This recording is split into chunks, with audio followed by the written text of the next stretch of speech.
Máte oslabené trúpové svalstvo a chcete ho posilniť?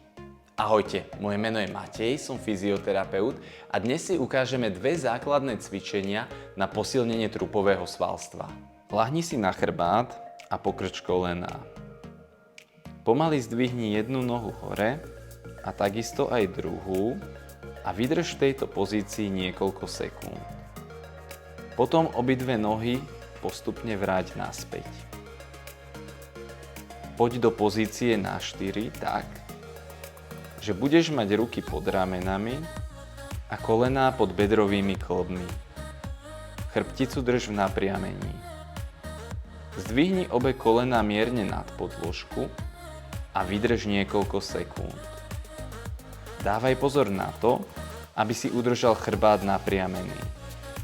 Pokiaľ cítiš, že sa ti chrbát prehýba, radšej vydrž menej sekúnd a viackrát toto cvičenie zopakuj.